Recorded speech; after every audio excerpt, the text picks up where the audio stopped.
with. And again, this is for any of the presenters or here, but also it may be questions that some of you would be able to answer, that the things that just need to be brought up. So there's a microphone down there if anyone would like to ask anything.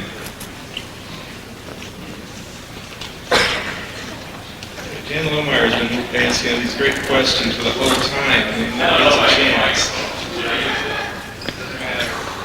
I don't need a microphone, do I? I just would like to know, Dr. Beebe, there are two things that came up during this conference that really concern me. One of them is questioning technique. I believe that teachers ought to be taught how to question students. And I don't know if we're doing this in my doctoral study. I took a class at the University of New Orleans on questioning technique, which is excellent. And I see the need for this in this particular program. So if we offer that at our Concordia, that would be an excellent class. Do we offer a Concordia? Well, you're right. Again, we have to remember the classical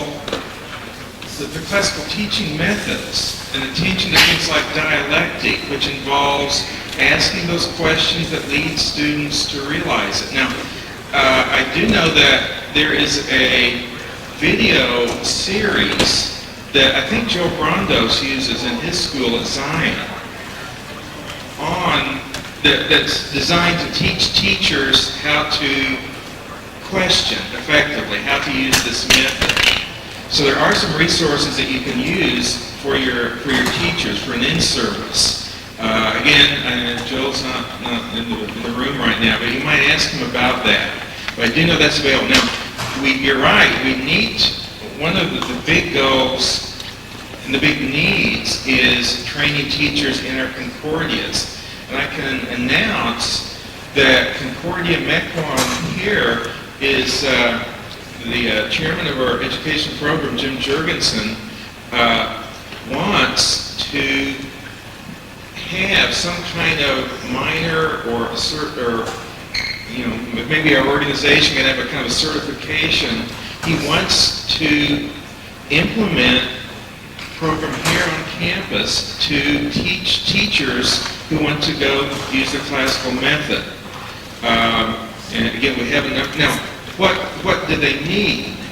Okay, well, that's something that we'd really like help with from those of you who are doing this, and again, maybe this organization can help decide, what are some of the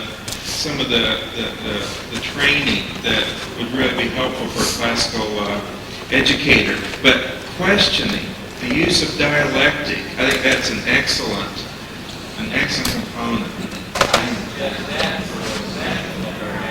Okay, good. That would be very easy. And again, there are some really good resources that I think we can draw on. I'll make a note of that for next year.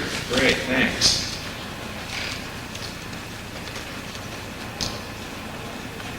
Anything else? Yes. This is just more of an observation. It's kind of related to that.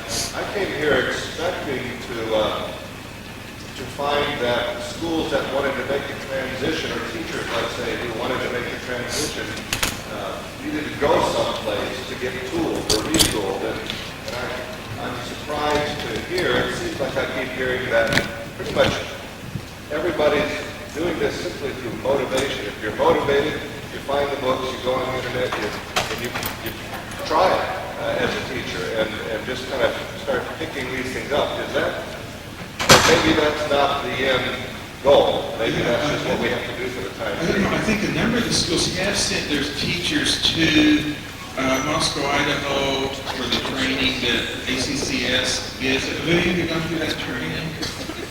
Okay, some of you. There's some other training in the ECCS has done that. Well, the Shepherd of the Springs, Steve Hine and Bob Scheibel have been giving teacher training too.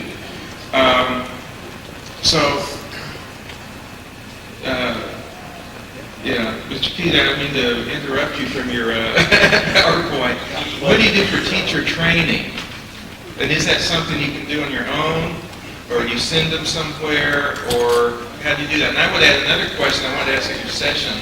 How do you sell classical education to teachers who've been doing it, their training is all in one way, they've been doing it that way for you, now you're asking them to do something else.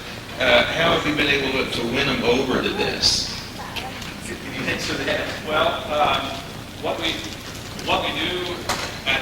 did at Faith is we had about 18 teachers at the time, full-time teachers, and so we couldn't really afford to send our teachers somewhere.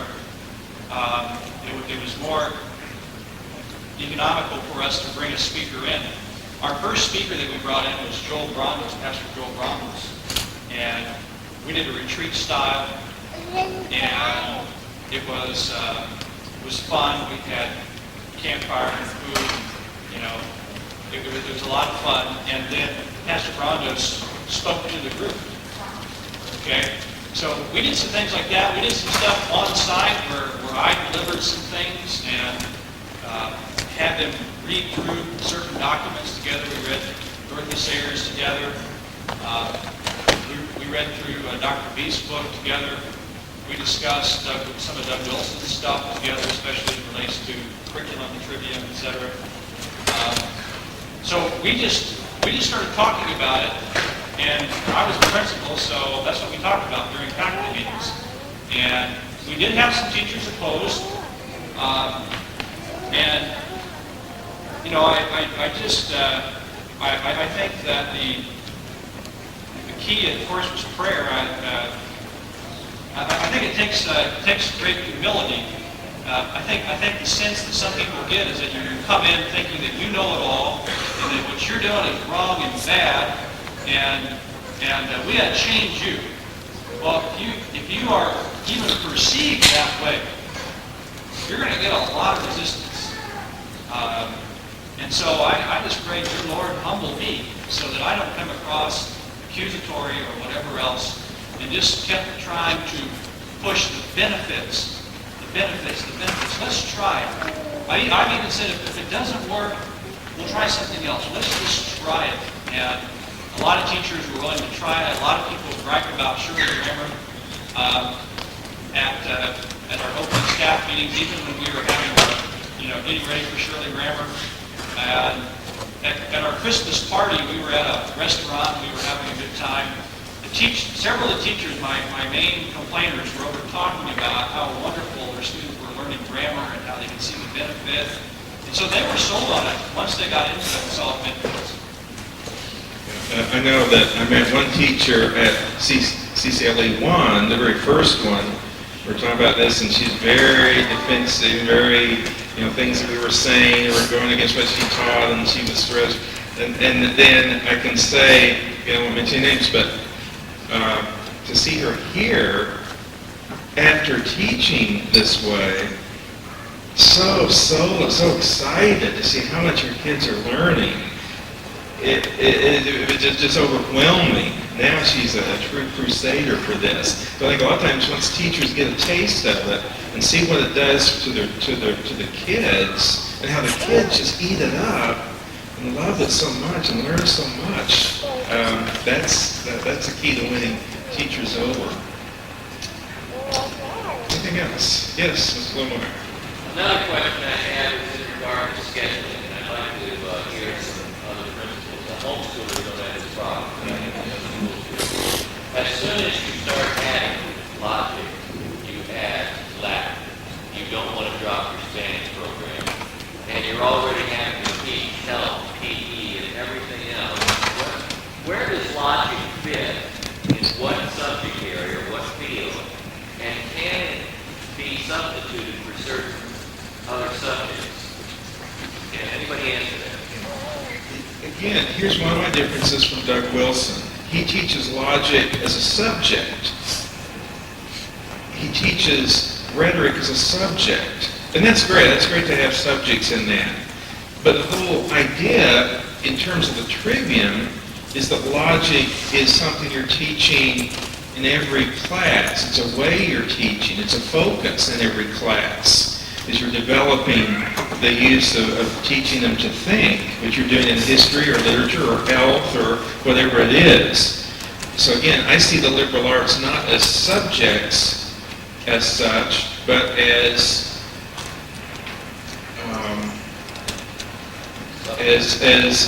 emphases.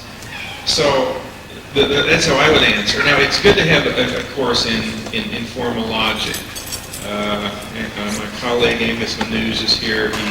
He teaches that at college, so I don't want to get him mad at me.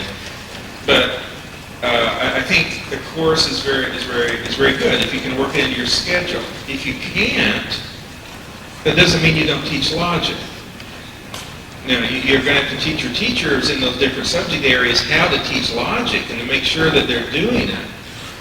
And maybe there's some key things to learn the logical fallacies and have some sessions in that in a social studies class or writing class or whatever. But again, it's not just a subject, as if you have a subject in it, now you've covered logic. That's kind of against the concept.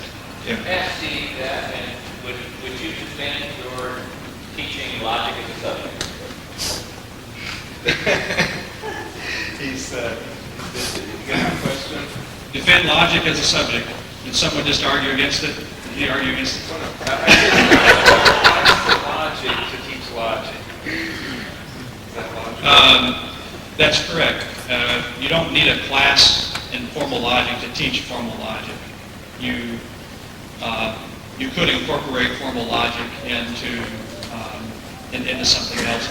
I've done it in college in an English class, in a writing class. Yes.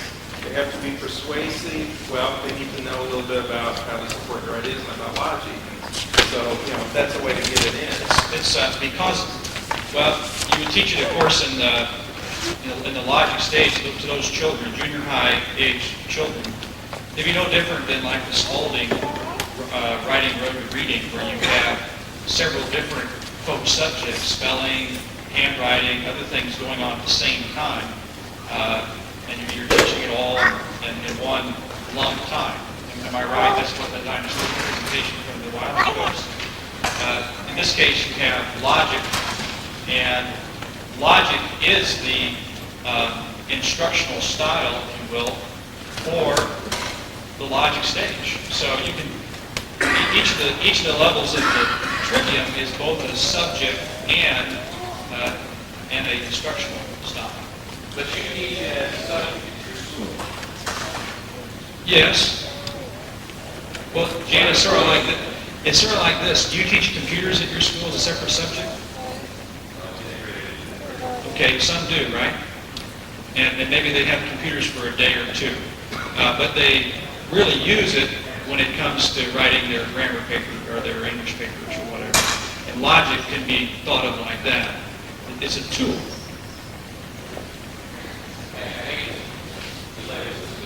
And do the students like that logic class? Is it a favorite? Yes. And I go in during logic class time or any other time and quiz them on their logic. So they like to show off their knowledge in logic.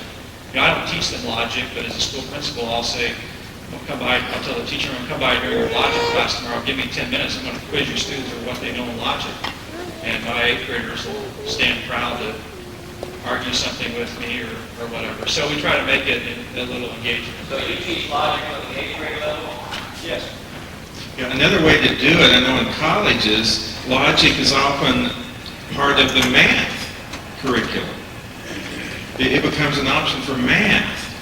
And indeed, formal logic is very mathematical. So if you're trying to find a place for it, you can make that part of kind of the mathematics program of your school. Yes? Logic is taught in separate classes. Is that a daily class or once a week or how often do you teach that? How often is Logic is taught 2 days a week, 45 minutes, all year long. Now, I know there's a school in Wyoming that told me that he teaches the same text. Steve was his name. Yeah, 30 minutes a day, well, actually 30 minutes for 4 days. What level? First year logic. What grade level? I have 6th through 8th graders all in one, so I do it for both grades. I have just 8th graders. So it must be that we go a little quicker with just 8th graders. Yeah, you can go a little quicker with just 8th graders. I think that's great. But again, we think of these big, massive, semester, year-long classes. You can do it in some different kind of formats that are very effective. Good. Any other questions?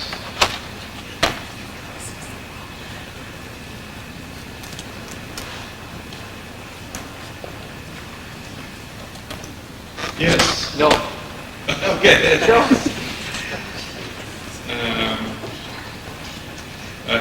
Let me ask you a question. President Bush was just here in Milwaukee, and the reason is the Supreme Court held that vouchers that are constitutional. And in Milwaukee is in Cincinnati, but Milwaukee has an even bigger program that's been going on for a long time, where our public schools in Milwaukee have gotten so bad. We had a test result. Only 25% of the kids in the Milwaukee school system can read with proficiency. Only 13% are proficient in science. Math is about the same way. I don't remember. But things in the kind of educational establishment, at least in the big cities, have gotten so bad that people are turning to church, to private schools, specifically church schools, to do the job of educating kids. And so Milwaukee has a program of giving grants to poor families to enable them to use that money to go to a private school. And a number of our inner city Lutheran schools are really taking advantage of that. Now, I know there are a lot of philosophical issues. Should we be doing that? Should church take money from the state? Does that mean the state is going to control the curriculum? In Milwaukee, in Wisconsin, they haven't. Maybe they will. My point is, since this has become real constitutional, I suspect there will be programs in all of the states making this possible. This is a big priority of President Bush and Mr. Page from Texas, the educational Secretary of Education. Now, you may have the opportunity to buy into a choice program. It's helping a lot of our schools now. But I don't want to discuss whether that's right or wrong. That's for you to decide. Your school may have to come to a decision at some point. Do we want to go with the choice program or not? Here's the point I wanted to make.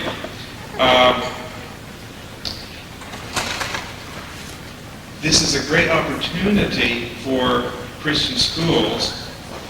If Christian schools, though, give just the same kind of education, though, that the public schools are giving, adding on a little religion, but giving basically the same kind of curriculum,